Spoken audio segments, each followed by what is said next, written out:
Episode 245. Welcome back, everyone.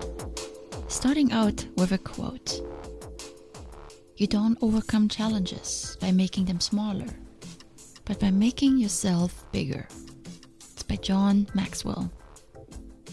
Do you have times where you feel like you're in a slump or in a rut, where you just follow the daily trot without that spring in your step that could be called joy, motivation, drive, or inspiration? Are you waiting for someone or something to bring that what you're missing back? Maybe the upcoming vacation that you tell everyone you so urgently need. The big party this coming weekend where you finally can let go a little. Next month when it will be less busier at work. So often we look forward to something outside of us that brings life back into us, to motivate us, to help us relax and refresh, and to help us get back to normal. And when the event we look forward to so much has passed, we are right back to waiting for the next thing. The times we're waiting for something else to inspire us is lost time. We can inspire ourselves. Every day, we can be an inspiration. And this is what my episode is about today. So I want you to listen to this following short story. It's called The Elephant Rope. A gentleman was walking through an elephant camp, and he spotted that the elephants weren't being kept in cages or held by the use of chains. All that was holding them back from escaping the camp was a small piece of rope tied to one of their legs. As the man gazed upon the elephants, he was completely confused as to why the elephants didn't just use their strength to break the rope and escape the camp. They could easily have done so, but instead, they didn't try at all. Curious and wanting to know the answer, he asked the trainer nearby why the elephants were just standing there and never tried to escape. The trainer replied, "When they are very young and much smaller, we use the same size rope to tie them. And at that age, it's enough to hold them. As they grow up, they are conditioned to believe they cannot break away. They believe the rope can still hold them, so they never try to break free." As soon as I read that story, I was immediately stirred a little. I reflected on my life and the areas that I might have adopted the belief that something just wasn't possible and therefore never tried. Everything starts with our beliefs about the situation. A limiting belief has the great power to hold us back. A short story, and a very simple one, yet powerful enough to provide small amounts of inspiration. And just like this, you can inspire yourself. Every day, we look at inspiring quotes on social media. We read uplifting blog posts. We listen to podcasts or watch something on TV that encourages us. We receive elevating comments from people, in person or on social media. But our lives have become so hectic and the moments so fleeting. Everything happens in instants, quick to arrive and quickly forgotten. And when we're really in need of inspiration to push us forward, we don't remember all the amazing little bites of encouragement that we receive every day. We sometimes don't even know where to turn to for help. All we know is that we're in a slump and that we don't seem to be able to get out of it. When I go through times where I feel a lack of inspiration, I have a handful of places I go to recharge. And I wanted to share some of them with you so you can become inspired and maybe adopt one or more of them for yourself. And maybe you already go to these places. You just don't realize that you can draw inspiration from them when you need it most. To create places of inspiration, you need to first become a collector of inspiration. It's normal to lack drive and energy from time to time, to let oneself go, fall off the diet and exercise routine and postpone it to after the stressful meetings at work are over, to simply go through the motions, just to get to Friday, or past the illness, or the lawsuit, or the in-laws. Life simply sometimes gets tough, or gets in the way. Too much to do, too stressful of a time, too many obstacles at the moment. Sometimes inspiration simply is absent. But we don't have to wait for the next big break to arrive to help us get back into gear. We can spread small seeds of inspiration over our everyday lives so that we can access them in times of need. Start by creating a backlog of inspiration, by gathering the things that touch you on a daily basis. I call this becoming resourceful. Instead of reading 50 quotes every night on your social media feeds, none of which you retain, read 5 and then save your favorite one.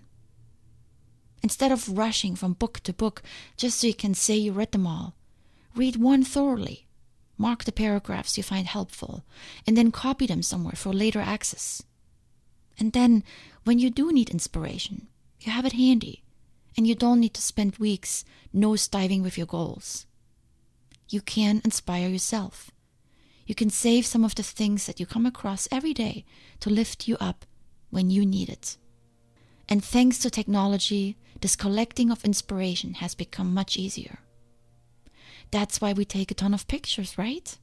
So we can look at the mountain we climbed last year as inspiration for when we think we haven't accomplished anything, or as an inspiration to get out again, right? Or did we take the picture just so we can post it somewhere for others to admire? I say it's time we admire and inspire ourselves. Let's put all the pictures, quotes, and videos we like to use for our own benefit. So here are my top 3 tools that I use. The first one is low-tech. It's the old-fashioned notebook that I still keep.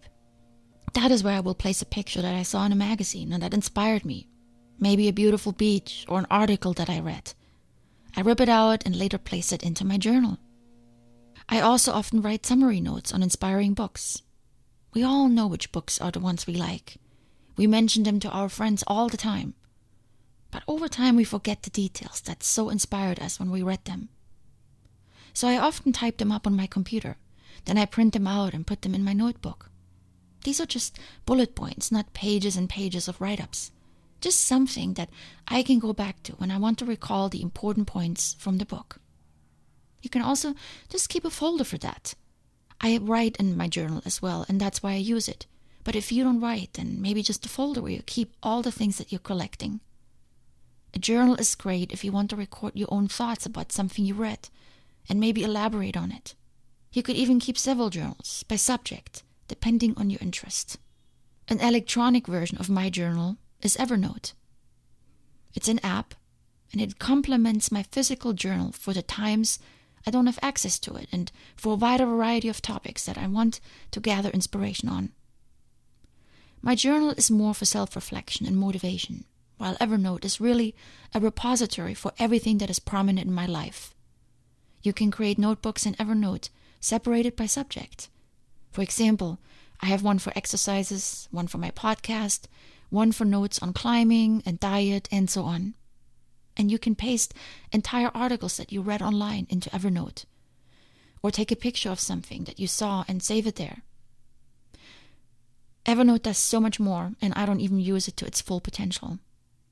But the other thing Evernote is great for is to quickly add notes when you don't have your notebook or computer on you. I may be on a walk, or I hear something inspiring on a podcast that I'm listening to, so I can quickly write it down in Evernote. The same applies for ideas that often come to me in the strangest places. I open the app on my phone and I write them down. The pictures that you snap in museums of the descriptions to a painting. The recipes you read online and want to try out at some point. The possibilities are endless. But recording it right then and there with your phone ensures that you have it handy later when you want to get back to it. And lastly, for all you Instagram lovers out there, and myself included, I love the collections tool. I use it mostly to save exercise videos that I see, and there's so many out there. A lot of my reason of using Instagram in the first place is for that, to be inspired for my workouts. And when I lack inspiration in the gym, when my routine gets boring, I go to my collections folders and I look for an exercise that I can do that is different, or something that I just haven't done in a while. It's a great tool. And I do the same with those Instagram posts that really move me. The quotes or the inspirational videos that people put up, for example. And then when I'm browsing on my phone and I need a quick boost, I go there and get inspired. It is important that we collect those things that matter to us in the moment. Those that speak to us and that we want to capture. Ideas for a business. A class someone mentions that sounds interesting. An article that we want to read later. Or a picture we want to keep. Start this, and soon you will have something to go back to when you need inspiration. I often remember that there was something that inspired me in the moment I listened to a podcast or saw in a journal. But remembering what it was can be so hard. Imagine what this will do. Not only will this uplift you, but it will also fuel your creativity. Recall our quote from the beginning. You don't overcome challenges by making them smaller, but by making yourself bigger. Putting things on the side burner, postponing to tomorrow, waiting for better circumstances. All these make your challenges smaller in the moment, but they don't help you get past them. They stall you and they waste valuable time. Instead, make yourself bigger. Find ways to come back and get new inspiration. Begin collecting ideas that make you bigger, that inspire you and motivate you. They allow you to bounce back from a low or get you into gear when you lack motivation. So build up that repertoire of inspiration and allow it to build you up when you feel down. Much love, my friends. I can't wait to talk to you again.